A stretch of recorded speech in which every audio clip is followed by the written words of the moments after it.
अस्सलाम वालेकुम एवरीवन। आज हम एक बहुत इंपॉर्टेंट टॉपिक डिस्कस करने जा रहे हैं, choosing the right data structure. ठीक है, यानी किस प्रॉब्लम को सॉल्व करने के लिए कौन सा डाटा स्ट्रक्चर बेस्ट होगा। ठीक है, हमारे पास प्रॉब्लम को देखते हुए हमने डाटा स्ट्रक्चर यूज़ करना है। मैंने आप लोगों के साथ चैप्टर 4 स्टार्ट किया हुआ है, उसकी प्लेलिस्ट में मैंने लिस्ट, स्टैक, क्यू, ट्रीज़, ये सारे डाटा स्ट्रक्चर मैं आपको पढ़ा चुकी हूँ डिटेल से। ठीक है, अब ये टॉपिक आया हमारे पास कि choosing the right data structure for the problem.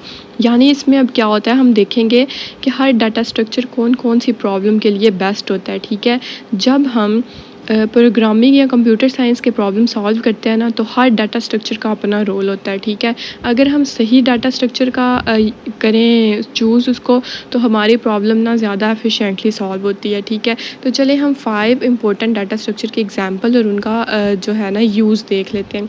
सबसे पहले है जी हमारे पास स्टैक। ठीक है, वो किस लिए बेस्ट होता है वो देखेंगे, फिर क्यों किस लिए बेस्ट होता है वो देखेंगे बारी बारी। स्टैक, व्हेन टू यूज़ कब होता है। A stack is ideal when you need to process data in a reverse order of how it was. ये बहुत इंपॉर्टेंट लॉन्ग है। ठीक है, ये आ सकता है कि हमारे पास कौन सी प्रॉब्लम के लिए हम कौन सा डाटा स्ट्रक्चर यूज़ करते हैं। ठीक है, और कब करते हैं, तो ये सारा आपने लिखना है इसमें कि when to use. A stack is ideal when you need to process data in the reverse order of how it was received. This is known as last in first out.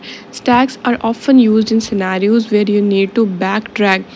ठीक हो गया। अच्छा, सबसे पहले तो एक चीज़ है कि स्टैक का मतलब होता है कि जो चीज़ सबसे आखिर में अंदर गई हो, ये जो पहली लाइन लिखी हुई है ना, when you need to process data in the reverse order, जो चीज़ सबसे आखिर में अंदर गई हो। ठीक है, of how it was received, वो सबसे पहले बाहर निकलेगी। ठीक है, इसको कहते हैं last in first out, LIFO. ठीक हो गया। Stacks are often used in scenarios where you need to backtrack, like in navigating through web pages where you can back to the previous page और evaluating mathematical expressions. अच्छा, मेरी बात सुनो। अब इसको समझने के लिए ना बुक्स की पाइल का माइंड में उसको इमेजिन करो। बुक्स की पाइल, जो किताब सबसे ऊपर रखी जाएगी वो सबसे पहले उठाई जाएगी। उन्होंने एग्जांपल दी हुई है कि जहाँ हमें बैक ट्रैक करने की ज़रूरत है।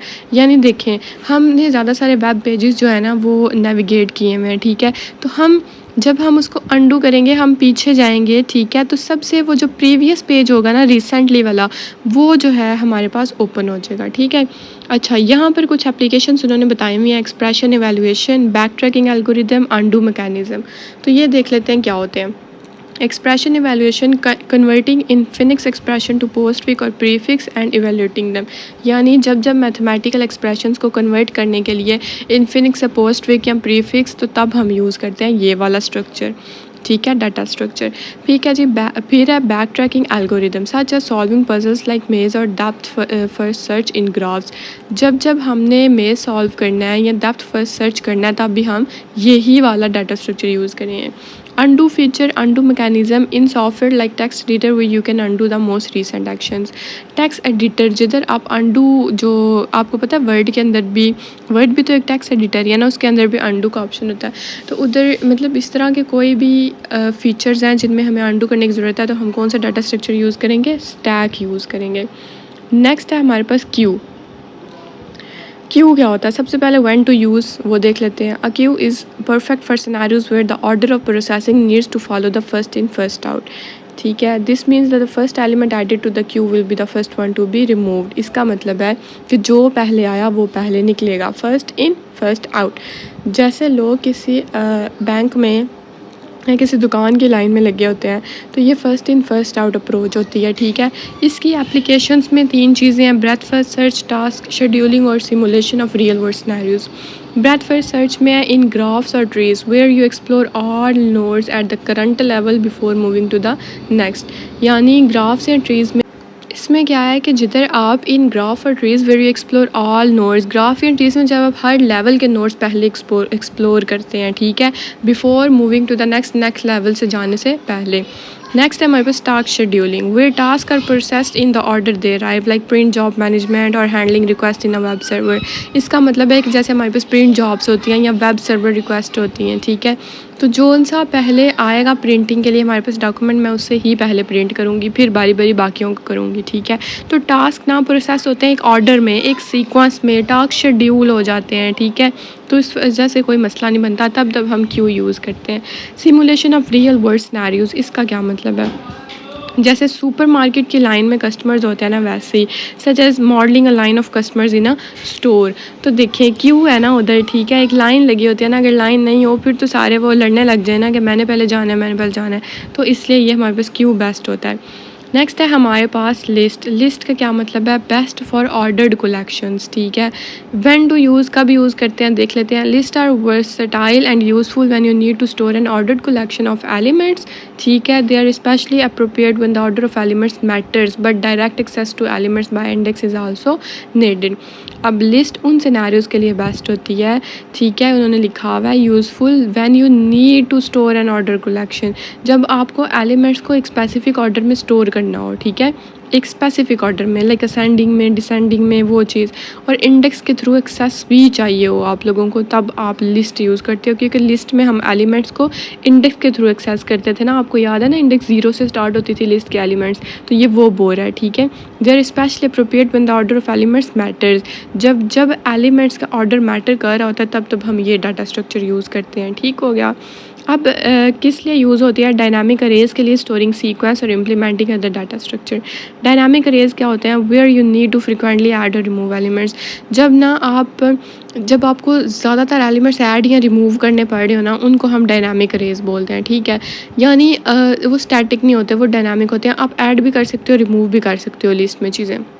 Storing sequence such as order of elements in a to do list और प्ले लिस्ट, यानी जहाँ ऑर्डर मैटर करता हो, सॉरी, स्टोरिंग सीक्वेंस है ना हमारे पास, हाँ जी ठीक है, such as order of elements in a to do list और प्ले लिस्ट, जहाँ ना हमारे पास ऑर्डर मैटर करता हो, ठीक है, वहाँ हम मतलब एक सीक्वेंस से लिस्ट में आइटम स्टोर कर रहे होते हैं, storing sequence.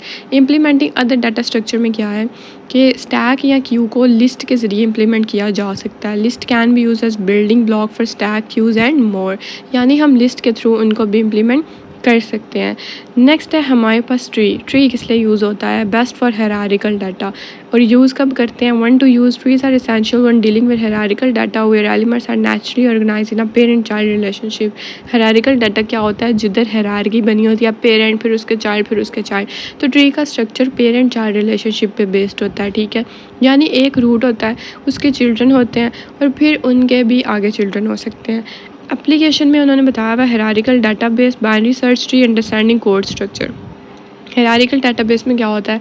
Representing organizational structure, file system, HTML documents, ये सारा कुछ। अब फाइल सिस्टम जो होते हैं ना, XML कर लें, HTML कर लें, ये सारे देखिए क्या है, ये डाटाबेस है, लेकिन कौन से हैं? हायरार्किकल हैं, तो इसमें कौन सा डाटाबेस डाटा स्ट्रक्चर यूज़ होगा? वो ट्री यूज़ होगा। फिर होता है हमारे पास बाइनरी सर्च ट्री, ठीक है। ये किस लिए यूज़ होता है? For efficient searching, insertion and deletion operations, ठीक है। यानी ये बहुत ही फास्ट सर्चिंग होती है, अगर हमने इंसर्ट करना है वो भी फास्ट होगा, डिलीट करना है वो भी फास्ट होगा, ठीक है। तो अगर हमने इस तरह का कोई भी डाटा हमारे पास, तब भी हम कौन सा डाटा स्ट्रक्चर यूज़ करेंगे? Tree. Understanding code structure. When building compiler, trees are used to break down and understand the code structure, helping the computer figure out step by step instructions, ठीक है।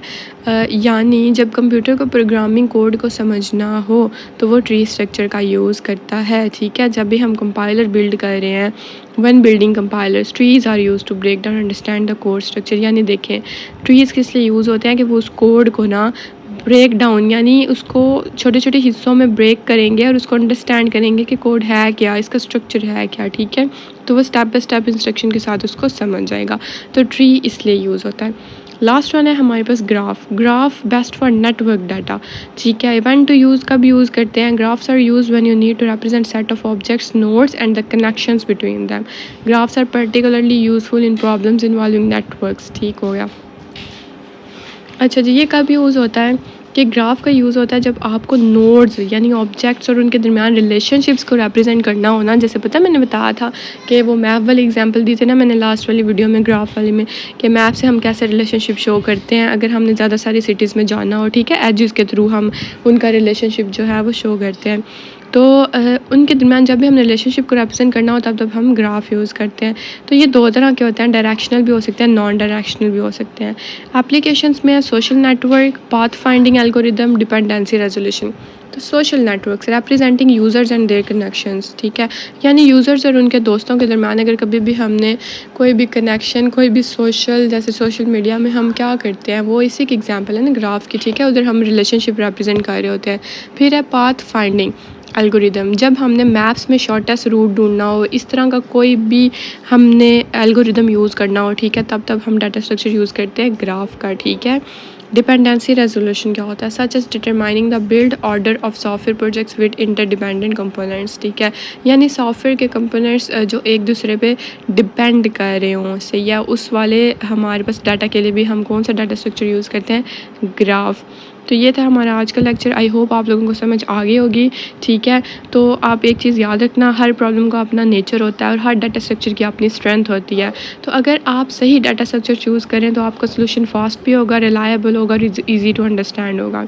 अगर आपको कोई कन्फ्यूजन है किसी data structure के application में तो फील फ्री टू आस्क, आप कमेंट सेक्शन में पूछ सकते हैं, ठीक है। सब्सक्राइब करना मत भूलिएगा। नेक्स्ट लेक्चर में इंशाल्लाह हम पढ़ेंगे combining computation structure for complex problems, ठीक है। तब तक अपना ख्याल रखें। अल्लाह हाफिज़, थैंक यू।